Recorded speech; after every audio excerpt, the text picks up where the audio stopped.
nggak butuh energi gitu. Alasannya kenapa? Ada yang tahu? Kenapa satu bisa nggak butuh energi? Kenapa nggak disamain aja semua nggak pakai energi, kan lebih hemat? Ya tujuannya apa dia pakai energi?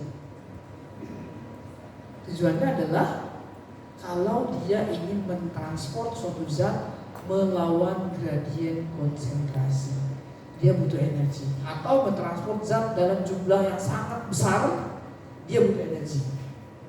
Ya, kalau dia cuma butuh yang sedikit, kemudian hanya tinggal menuruni gradien konsentrasi, kan sifat alamiahnya hanya tinggal menuruni gradien konsentrasi difusi itu sifat alamiahnya. Ya udah, nggak perlu lagi energi, orang dia bisa bergerak sendiri, ngapain kita buang-buang energi untuk menggerakkan dia berpindah gitu.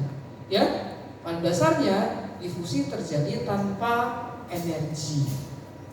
Ya, baik itu difusi sederhana maupun difusi terfasilitasi yang tadi pakai carrier atau channel ya.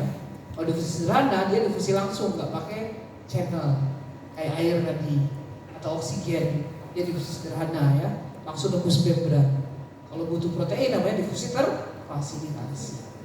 Ya, kalau dia butuh energi dibagi lagi menjadi 3.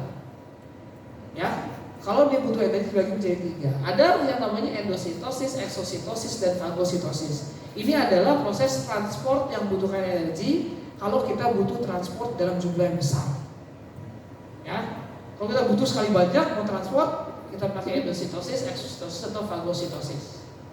Ya, kalau transportnya sedikit, ya, dan butuh energi untuk melawan gradien konsentrasi, tetapi energi yang dibutuhkan adalah ATP, maka disebut sebagai transport aktif primer atau sekunder.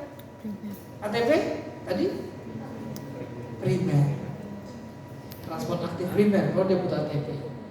Kalau yang nggak butuh ATP tapi butuh energi, jadi energi non ATP, transport aktif sekunder. Ya. Nah, sedangkan kalau yang nggak butuh energi, sekali lagi hanya tinggal memanfaatkan sifat alamiahnya saja. Ya, kalau dia bisa difusi ya udah difusi aja, menuruni gradien konsentrasi ya. Difusi ada yang sederhana tanpa protein membran, langsung tembus si membrannya karena sifat-sifat yang tadi. Dia kecil, ya, hidrofobik, ditambah dia juga tidak bermuatan, polar tidak bermuatan.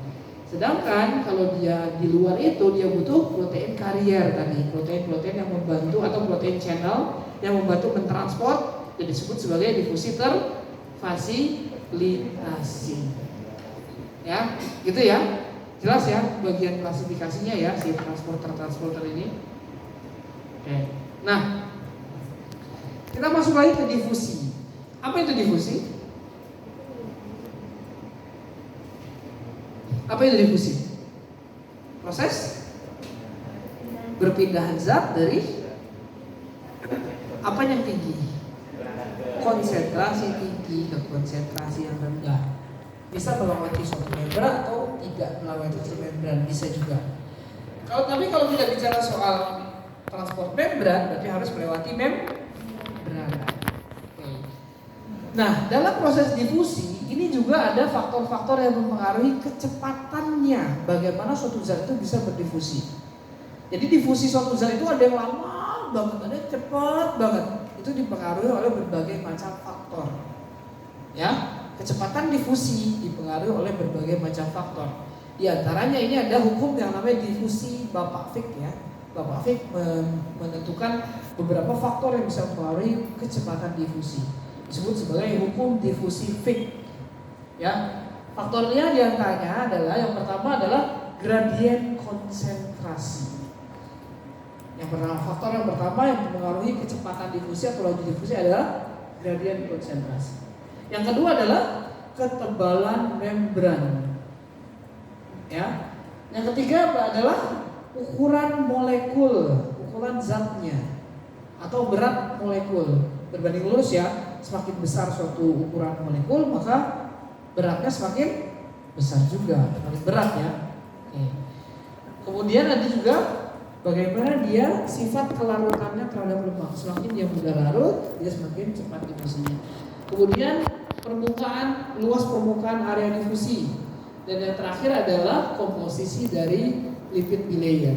Tetapi kita bahas 3 yang utama dulu saja. Ya, yang lain kita skip dulu. Yaitu gradien konsentrasi, ketebalan membran dan juga ukuran molekul. Sekarang saya tanya, semakin besar suatu molekul yang berdifusi, maka laju difusi akan semakin cepat atau lambat? Lambat. Contohnya adalah, coba aja kamu ajak lari orang yang obesitas, badannya besar, dengan orang yang kurus. Yang mana yang lebih bisa ngibrit lari kencang? Yang kecil, cepat. Yang besar ya keberatan badan ya.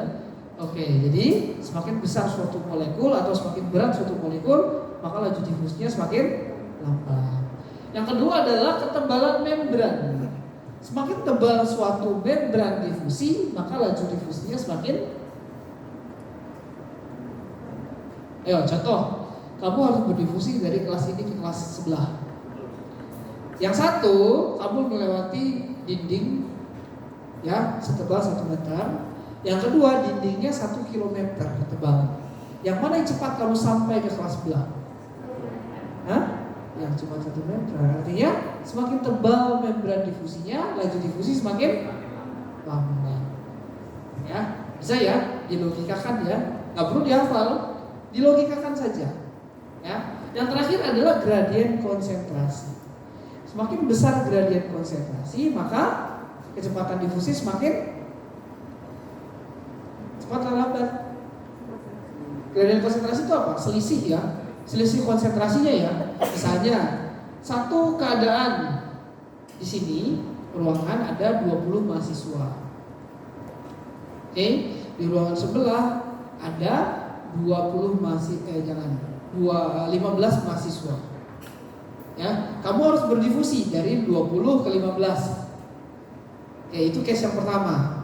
Ya, ada waktunya kan, sekian X waktunya sekian menit misalnya. Yang kedua kasusnya adalah di sini 20 mahasiswa juga, di sana kosong. Mana yang cepat berpindahnya? 20 dengan 15 atau 20 dengan kosong?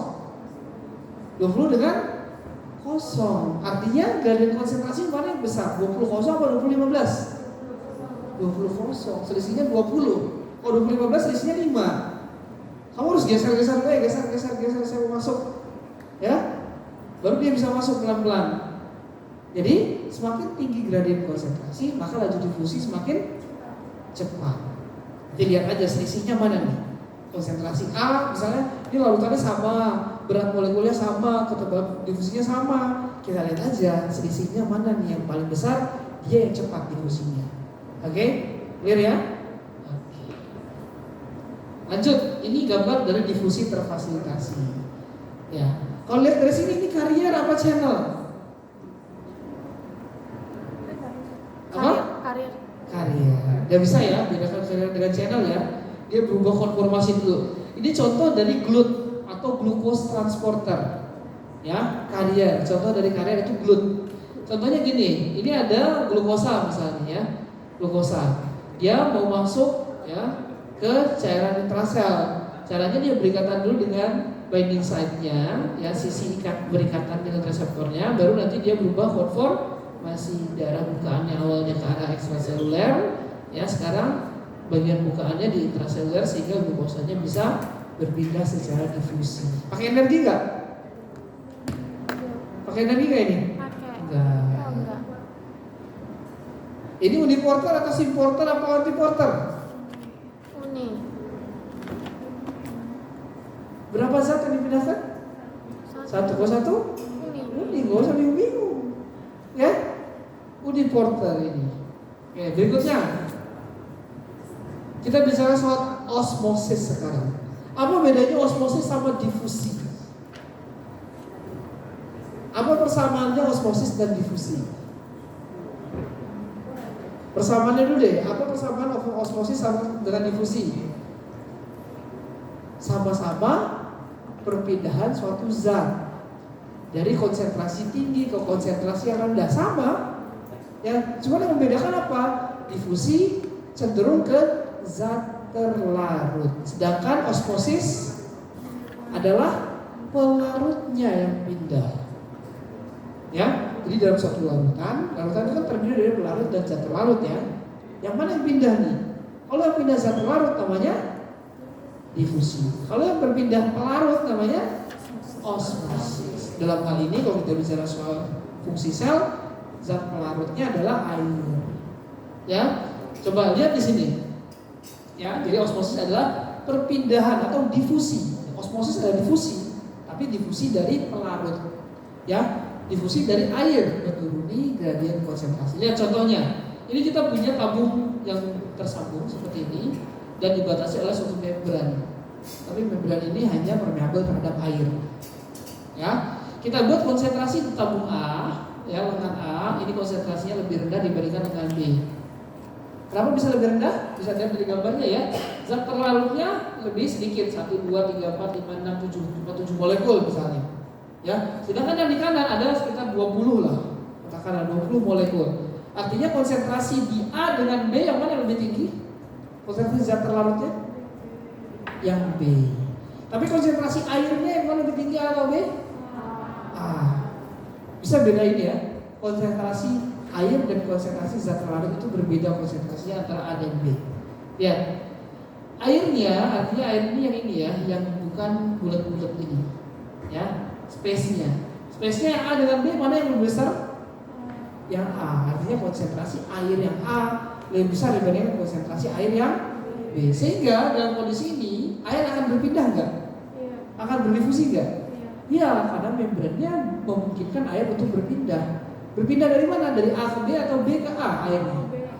Dari A ke B, dari konsentrasi tinggi ke konsentrasi yang rendah, sehingga gambarannya akan seperti ini. Air akan ke sini sehingga volume yang kanan akan naik, volume airnya, dan volume yang kiri akan turun.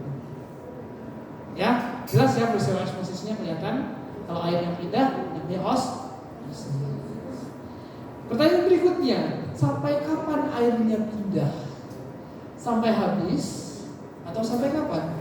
Sampai semua zat. Sampai semua zatnya udah pindah. Sampai kapan airnya pindah nih?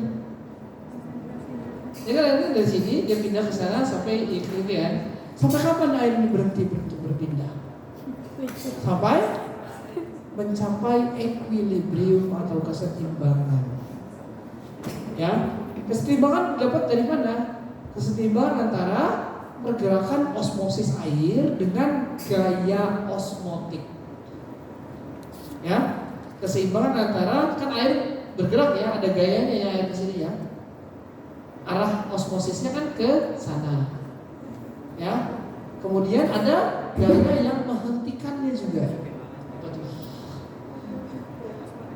Jadi ya, gaya yang menghentikan juga air berpindah ke sini, panahnya ke sini, ada juga gaya yang ke sini. Ya kan? Dari mana gaya ke sini? Gaya ke sini dapat dari tekanan hidrostatik. Ingat, volumenya naik kan? Yang sebelah kanan. Lengan B volumenya naik kan? Artinya masanya naik enggak?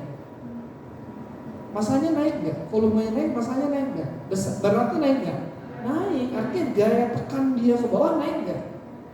Naik. Ketika gaya osmosis bergeraknya ini gayanya sama dengan gaya tekan, ya, yang dihasilkan dari tekanan hidrostatik tadi, ketika udah sama ya udah akhirnya berhenti bergerak. Ya, itulah equilibrium. Ya, gaya hidrostatik ini disebut sebagai tekanan osmotik. Ingat ya, berbeda antara osmosis dengan tekanan osmotik. Tekanan osmotik justru tekanan yang melawan pergerakan osmosis, sehingga menghasilkan equilibrium. Ya, sehingga menghasilkan perhentian pergerakan osmosis. Ya, jadi tekanan hidrostatik tadi disebut sebagai tekanan osmotik. Oke? Tahu ya bedanya antara osmosis, tekanan osmotik, ya? Jelas ya? Oke, nah sekarang kita coba bahas perbedaan antara osmolaritas dengan tonisitas. Nanti kita mengacu ke sel darah merah dengan si telur. Apa itu osmolaritas? Apa itu osmolaritas? Osmolaritas adalah ukuran dari konsentrasi zat terlarut. Ya, osmolaritas adalah ukuran dari konsentrasi zat terlarut. Kalau saya tanya, Misalnya ini larutan garam 5% dengan larutan garam 10%. Yang mana yang lebih tinggi osmolaritasnya? Yang 5% atau 10%? 10%. Ya, semakin tinggi persentase zat terlarut maka osmolaritasnya semakin tinggi. Ya, apa bedanya dengan tonisitas? Kalau tonisitas kita bicara soal hipertonik, hipotonik atau isotonik.